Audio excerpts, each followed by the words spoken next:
Welcome to మన chef. నేను మీ మాధవిని. సున్నుండలు అందరం ఒకటే రకంగా చేసుకుంటూ ఉంటాం గదా! అలా కాకుండా ఒక్కసారి ఇలా కొత్తగా చేసి చూడండి. పిల్లల నుంచి పెద్దల దాకా ఎంతో ఇష్టపడి తింటారు. ఎప్పుడు ఒకటే రకమైన సున్నుండలు కాదండి. అప్పుడప్పుడు ఇలా కూడా ట్రై చేయండి. చాలా టేస్టీగా ఉంటాయి. నేను చెప్పిన కొలతలతో ఒక్కసారి ట్రై చేసి చూడండి. మళ్ళీ మళ్ళీ సున్నుండలు ఇదే విధంగా చేసుకుంటారు. అంత బావుంటాయన్నమాట. ఎలా చేయాలో చూపిచ్చేస్తాను రండి. ఈ సున్నుండలు జేసుకోవడానికి నేనిక్కడ 2 కప్పులు మినపప్పు తీసుకొని వేయించుకుంటున్నానండి. నేనిక్కడ మామూలు మినపప్పు తీసుకున్నాను గదా! మీరు కావాలి అంటే పొట్టు మినపప్పుతో అయినా సున్నుండలు జేసుకోవచ్చు. మామూలుగా అయితే పొట్టు మినపప్పు వేసుకుంటేనే టేస్ట్ బావుంటుందండి. లేదా కొంతమంది పొట్టు మినపప్పు ఇష్టపడరు గదా! అలాంటి వాళ్ళు ఇలా మామూలు మినపప్పుతో అయినా చేసుకోవచ్చనమాట. ఇప్పుడు ఈ మినపప్పుని లో టు మీడియంలో పెట్టి బాగా వేగనివ్వండి. లైట్‌గా కలర్ చేంజ్ అవ్వాలి. అలా వచ్చేంత వరకు వేయించుకోండి. అలా అని మరి మాడనివ్వొద్దండి. ఈ విధంగా వేయించుకోవాలి. ఇలా వేగిన తర్వాత వీటిలన్నిటిని తీసి ఏదైనా ప్లేట్‌లో వేసుకొని ఆరనివ్వండి. ఇప్పుడు మళ్ళీ ఇదే ప్యాన్‌ని స్టవ్ పైన పెట్టుకొని దీంట్లో అరకప్పు పెసరపప్పు వేసుకుంటున్నాను. అరకప్పు పెసరపప్పు వేసుకుంటే ఒక్క టేబుల్ స్పూన్ బియ్యం వేసుకొని రెండిటిని కలిపి దోరగా వేయించుకోండి. మామూలుగా సున్నుండలకి మనం పెసరపప్పు వేసుకోం గదా! ఇలా చేసి చూడండి. టేస్ట్ బావుంటుంది. ఈసారి ఎప్పుడైనా సున్నుండలు చేస్తే. ఒకవేళ మీకు పెసరపప్పు వద్దు అనుకుంటే వేసుకోకండి. ఓన్లీ మినపప్పుతో చేసుకోవచ్చు. బియ్యం ఎందుకేసామంటే మనకి సున్నుండ తినేటప్పుడు కొద్దిగా పంటికి జిగురుగా అనిపించినట్లు ఉంటుంది గదా! అలా లేకుండా ఉండడం కోసం ఒక టేబుల్ స్పూన్ బియ్యం వేసి వేయిస్తున్నాను. చూడండి ఈ విధంగా వేగాలనమాట. ఇవి 2 గూడా ఈ కలర్ వచ్చేంత వరకు వేయించుకున్న తర్వాత వీటిల్ని గూడా తీసి మనం ముందుగా మినపప్పు వేసుకున్న ప్లేట్‌లోనే వేసుకొని అన్నిటిని కలిపి ఆరనివ్వండి. ఇప్పుడు మళ్ళీ ఇదే ప్యాన్‌ని స్టవ్ పైన పెట్టుకొని దీంట్లో ఒక 2 టేబుల్ స్పూన్లు నెయ్యి వేసుకొని నెయ్యిని కరిగించండి. నెయ్యి కరిగిన తర్వాత దీంట్లో హాఫ్ కప్పు బాదం పప్పు వేసుకోవాలి. నేను ఏ కప్పుతో మినపప్పు తీసుకుంటున్నానో అదే కప్పుతోటి అన్ని కొలుచుకొని తీసుకుంటున్నానండి. అలాగే తీసుకోండి మీరు కూడా. సున్నుండలు రుచిగా ఉంటాయన్నమాట. ఇప్పుడు ఈ బాదం పప్పుని లో టు మీడియంలోనే పెట్టి దోరగా వేయించుకోండి. ఇప్పుడు బాదం పప్పు లైట్‌గా వేగాయి అనుకున్న తర్వాత, ఒక అరకప్పు జీడిపప్పును గూడా వేసుకొని వేయించుకోండి. ఇప్పుడు రెండిటిని కలిపి వేయిస్తున్నాను. ఒకవేళ మీకు మాడిపోతాయేమో 2 కలిపితే అనుకుంటే, ఫస్ట్ బాదం పప్పుని వేయించి తీసి పక్కన పెట్టేసి, తర్వాత జీడిపప్పుని వేయించుకోండి. నేను 2 కలిపి వేయించేస్తున్నాను. ఇప్పుడు చూడండి బాగా వేగాయి కదా! జీడిపప్పు, బాదం పప్పు. ఇలా వేగిన తర్వాత వీటిలన్నింటిని నేతిలో నుంచి తీసి ఏదైనా ప్లేట్‌లో వేసి పక్కన పెట్టుకోండి. ఇప్పుడు ఇదే ప్యాన్‌లో కాస్త నెయ్యి మిగిలింది గదా!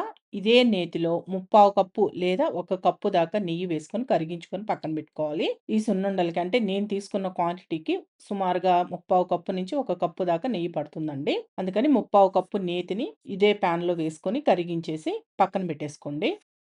ఇప్పుడు బెల్లం తురుము గూడా కొలుచుకోండి. మనం తీసుకున్న కప్పుతోటే 1/4 కప్పు దాకా బెల్లం తురుము తీసుకున్నాను. మామూలుగా 2 కప్పులు బెల్లం తురుము పడుతుందండి. నేను ఒక్క పావు కప్పు తగ్గించుకున్నాను. నార్మల్ స్వీట్ చేసుకుంటున్నాననమాట. కాస్త స్వీట్ ఎక్కువ తినేవాళ్ళు 2 కప్పుల దాకా బెల్లం తురుము పడుతుందనమాట. ఇలా బెల్లం తురుము గూడా కొలుచుకొని పక్కన పెట్టేసుకోండి. ఇప్పుడు ఇవన్నీ చల్లారాయండి. మినపప్పు ఆల్రెడీ మనం వేయించుకున్నాం గదా! ఇలా బాగా చల్లారాలి. చల్లారిన తర్వాత దీంట్లో మంచి ఫ్లేవర్ కోసం ఒక 6, 7 యాలకులు గూడా వేస్తున్నాను. యాలకులు గూడా వేసి వీటిని ఇప్పుడు గ్రైండ్ చేసుకోవాలనమాట. నేను చిన్న మిక్సీ జార్‌లో ఒక 2 సార్లుగా గ్రైండ్ చేస్తున్నాను. ఇలా చిన్న మిక్సీ జార్‌లో అయితే బాగా మెదుగుతుందని చిన్న మిక్సీ జార్‌లో వేసుకున్నాను. చూడండి ఈ విధంగా గ్రైండ్ చేసుకోవాలి. లైట్ బరకగా ఉండాలండి. మరీ ఎక్కువ బరకగా ఉండకూడదు. అలా అని మరీ మెత్తగాను గ్రైండ్ చేసుకోకూడదు. లైట్ బరకగా ఉండేటట్లు గ్రైండ్ చేసుకోవాలి. నేనిక్కడ చూపిస్తే మీకు అర్థమవుతుందనుకుంటున్నాను. ఈ విధంగా గ్రైండ్ చేసుకున్న ఈ పిండిని కలుపుకోవడానికి వీలుగా ఉండేటట్లు ఏదైనా బేసన్‌లో వేసుకోండి.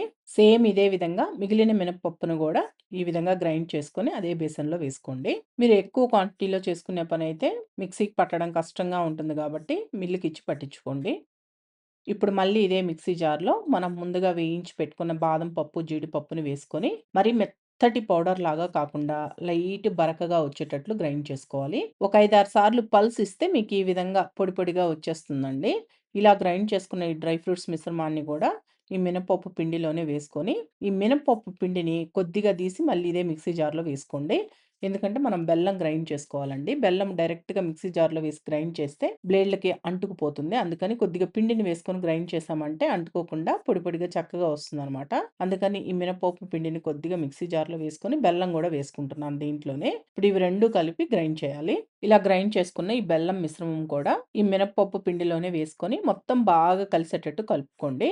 ఎక్కడా ఉండలు లేకుండా మొత్తం బాగా కలిసిపోవాలి. చేత్తోటి కాస్త రబ్ చేసినట్టు చేస్తూ బాగా కలుపుకోవాలి. ఇలా కలిపేటప్పుడు మీకెక్కడైనా బెల్లం ఉండలు గాని ఇలా తగిలితే చేతికి ఈ విధంగా నలిపేసి కలుపుకోండి. ఎక్కడ ఉండలు లేకుండా కలపండి. ఇలా ఒకసారి బాగా కలుపుకున్న తర్వాత ఇలా కొద్దిగా పిండిని ఒక సైడ్‌కి తీసుకొని, నెయ్యిని కొద్దిగా పోసుకొని బాగా కలుపుకొని సున్నుండలు జేసుకోవడమే అండి. ఒకటేసారి నెయ్యి మొత్తం పోసుకోకుండా ఇలా కొద్దిగా పోసుకొని కలుపుకోండి. చక్కగా వస్తాయి సున్నుండలు. ఇలా మనం చేత్తో పట్టుకుంటే ఉండలాగా రావాలండి. అలా వచ్చేంత వరకు చూసుకొని నెయ్యిని వేసుకొని కలుపుకోండి. మీకు ఏ సైజులో సున్నుండ కావాలి అనుకుంటున్నారో ఆ సైజులో చేసుకోండి సున్నుండల్ని. చూసారా ఎంత బాగా వచ్చాయో? సున్నుండలన్నింటిని ఇదే విధంగా చేసుకోండి. మామూలుగా చేసుకునే సున్నుండల కంటే గూడా ఇవి చాలా బావుంటాయండి. మనం బాదం పప్పు, జీడిపప్పు గూడా వేసాం గాబట్టి టేస్ట్‌కి టేస్ట్, హెల్త్‌కి హెల్త్. ఒక్కసారి ట్రై చేసి చూడండి. మీకు బాగా నచ్చుతాయి. వీటిల్ని బాగా ఆరిన తర్వాత ఏదైనా డబ్బాలో స్టోర్ చేసి పెట్టుకుంటే మీకు 1 మంత్ వరకు నిలువుంటాయండి. అలాగే నేను తీసుకున్న క్వాంటిటీకి నాకు 28 లడ్డూలొచ్చాయండి. ఈసారి మీరు సున్నుండలు చెయ్యాలి అనుకుంటే ఒక్కసారి నేను చెప్పినట్లు ట్రై చేసి చూడండి. మీకు బాగా నచ్చుతాయి ఈ సున్నుండలు. మరి ఈ వీడియో మీకు నచ్చింది అనుకుంటున్నాను. నచ్చితే మన ఆశవ్ ఛానల్‌ని సబ్స్క్రైబ్ చేసుకోండి. లైక్ చేయండి, షేర్ చేయండి, కామెంట్ చేయండి.